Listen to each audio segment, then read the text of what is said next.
Sounds good. Hi, everyone, and welcome to this episode of Soul Seeds, where the lovely Jenny is my guest expert for today. And Jenny is a holistic therapist and life coach. And our topic for today is the adult chair model. So please, Jenny, enlighten me because I've never heard of it. What is the adult chair model? Thanks for having me, Suzanne. The adult chair model is a model for living in the healthiest version of yourself. So I was trained and certified by a woman named Michelle Chalfant, who created this model to help clients really step into living as their true healthy self. And that's what we refer to as the adult chair. Now, the thing is, we don't just become adults very quickly, right? You know, we have a process. We're born, we're raised, we're conditioned, and then biologically we become adults. But oftentimes we get stuck in not living as healthy adults. So this is a model that teaches us how to do that. So what she did is she divided our lifespan up into 3 chairs. So we have our child chair, we have our adolescent chair, and we have our adult chair. So the child chair is from ages 0 to 6. And this is where we get a lot of our conditioning from. We are, you know, because a lot of our conditioning, believe it or not, starts in utero. That's why it includes 0. Because when we are in our mother's womb, we do get imprints and conditionings based on her nervous system, based on the environment. So when we're born, you know, we're like blank slates. You know, we're wide-eyed, we're new babies. We're like, oh, wow, like, what's this world? You know, here I am, you know, experiencing things for the first time. So in our child chair, we are like little sponges. We take everything in from the world without discernment. And we all see it as truth. Exactly. We see it as truth, whether it's healthy or unhealthy. Whether it's positive or negative. We're like, and whether it is truth or not. Yes. And so we have to just kind of like adapt, you know, based on our conditioning, based on our caregivers. But the beautiful part of this child chair or inner child is that it's also the seat of our core emotions. This is where our creativity lies. This is where our needs are, where we uncover, like, what is it that I need in order to, you know, survive? Like, you know, I need food, I need love. But sometimes when we're growing up, we don't always get those needs met. You know, but the seat of the inner child is, you know, playful, it's creative, it's fun. You know, it's also very vulnerable. It's where we, you know, we're most connected because we're learning. And it's almost in a naive way, right? It is very naive because we're these brand new slates. And so it's like, okay, how am I going to learn how to be in the world? Well, let me look to my caregiver. Let me look to my teachers. Let me look to people around me. You know, and sometimes, unfortunately, they are not the healthiest models either. And so this is where some of that unconscious programming can start. So when we learn about the world, we kind of just drop everything in, like, okay, let me file that, let me file that, let me file that as truth, like you said. And around the age of 7, our brain is continuing to develop along this journey, of course. And around the age of 7, we hit what she calls the adolescent chair. So this adolescent chair goes from age 7 to 24. So this is pre-adolescence. Chair. It is, pre-adolescence, adolescence, and post-adolescence. Because this is where we are in our brain development. So this is kind of the seat of, you know, the ego, as we call it, kind of in the spiritual world. Like, this is where we will develop masks in order to stay alive, safe, and acceptable. That is the only goal of this adolescent chair. So if you think about, you know, around like late elementary school or so, mid to late elementary school, you know, we start comparing ourselves to other people.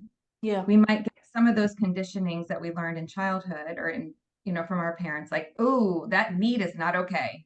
You are too much. You are too loud. You know, this is not safe. So it's like, oh, okay, so who do I have to be? I need to shut my needs down. It's not safe for me to be that loud, or not accepted for me to be that loud. So I need to quiet down and hide that part from myself. Exactly. And so we end up hiding it, not just from other people because it's not acceptable. We end up hiding it from ourselves too. That's the hardest part. And so we almost like fragment these parts of us. Mm. And so we might become, in our adolescent chair, we might become people pleasers because that's how I get love. The question I often ask my clients is, who did I have to become in order to be loved and accepted?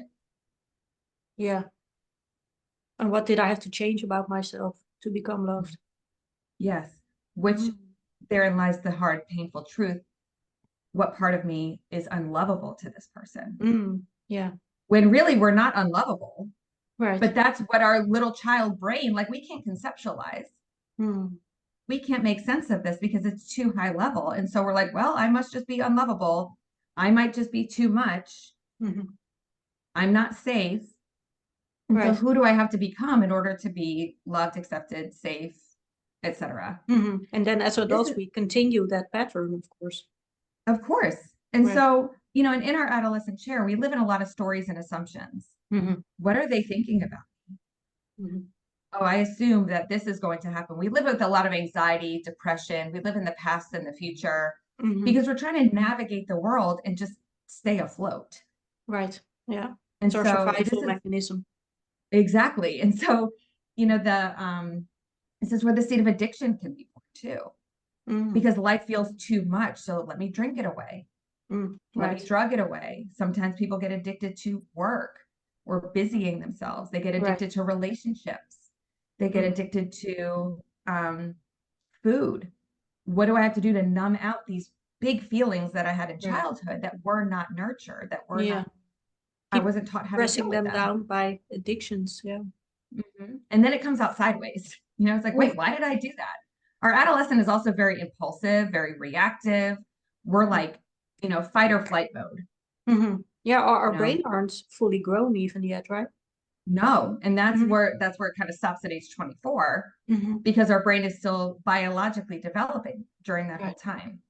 So going back to biology, around the age of 25, we become adults. Our brains become adults.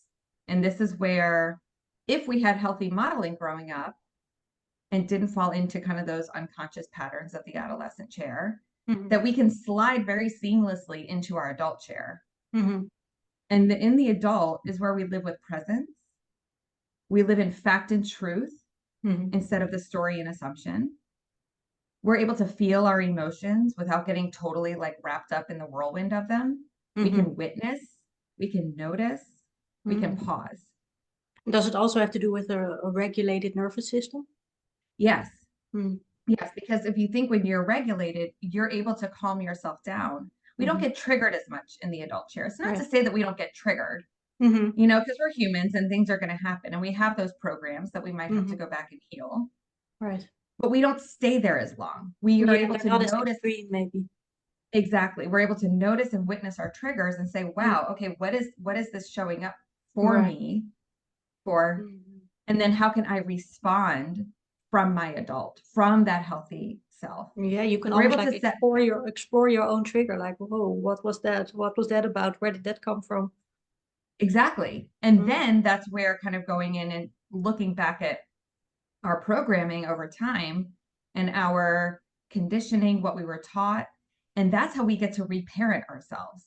That's how we get to become the healthy adult and say, oh, let's think about this. Is this how I want to continue to live my life? Right. Do I want to keep living unconsciously from my adolescent chair with these knee-jerk responses or these unconscious behaviors, or addicted to, you know, booze, or, you know, whatever call it, you know, fill in the blank. We're a very addicted society. Yeah. Because we want that, we want to feel better. But what we think is going to make us feel better doesn't actually in the long term end up making us feel better. It's just a temporary high and then it's like a very hard low. Exactly. And so from our adult, we live a little bit more like this. Right. Instead of in the adolescent, we're more like this, the very like extreme ups and downs. We're able to regulate, when you brought up the nervous system, we are able to regulate our nervous system a little bit more, not a little bit more, a lot more consciously. Right. And notice the feelings that are arising in us that come from the inner child, but witness them and actually do something about that instead of, you know, that inner child that may have had a feeling come up and then being told, oh, you're too much, go to your room, I don't have time for you.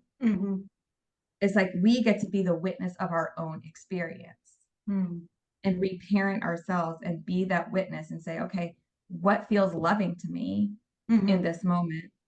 And how do I respond with love? How do I respond in a healthy way? Yeah. In our adult, we learn how to set boundaries. We learn how to communicate our needs without stifling them down, without people pleasing, without, shoving our needs down. Yeah, because how essential are having clear boundaries to live that healthy life? Oh my gosh, it's pivotal. Boundaries, I love, like, I think it was Princess Hemphill had a definition of boundaries. It's the distance where I can love you and me simultaneously. Oh, yeah, that's good. Boundaries are so important in relationships because it basically teaches people this is okay with me and this isn't okay with me. Right. Yeah. If you don't know what my boundaries are, Suzanne, and you are coming at me, it's my job to communicate that to you, right, so that we can love each other better, so that we can relate to each other better. Yeah, because I don't But know what your boundaries are, so if you don't tell me, I won't know. Yeah. Exactly. And then that's where resentment builds. That's where, I mean, there's so many facets to why boundaries are so important. So that's one of the qualities of the adult, is that we set clear boundaries and express those boundaries. and express, exactly. Because think about it, in the adolescent chair, we're trying to stay acceptable. We're trying to stay, belonging and loved. And we might be conditioned to believe that, well, if I have a need, then I'm going to get rejected, or I'm going to get abandoned. But it's important for us to stand in our power and stand true, so that we can live as healthy adults and have meaningful relationships. And almost like reparent our inner child, and in a safe and regulated way. Yes. And let that inner child know, even if this person doesn't respect my boundary, I'm still here for you. And my needs matter, your needs matter, and I'm going to be the healthy adult. You weren't taught how to set boundaries. 6-year-olds don't know how to set boundaries, but 46-year-olds can learn. We can learn how to set these healthy patterns for ourselves, so that we don't have to keep living unconsciously from that adolescent chair. Yeah, exactly. But it's important to connect with the needs of the inner child and the emotions of the inner child, and witness the triggers, witness the defenses in the adolescent, and say, wow, I see all of this happening. That's why I love working with the chairs, because we can pick out, okay, what part of me is coming out right now? What chair am I living in? Right. And how do I get back into my adult chair? Because that's where we make the most meaningful connections and have the healthiest experience in life. Wonderful. Well, now I know what the adult chair I'm so glad. Yeah, it's a beautiful framework, and really helps clients transform, and helps us to just understand ourselves better. Yeah, so that we can live from the healthiest version. Yeah. Thank you so much, Jenny. Thank you. You're welcome, Suzanne. Thanks for having me.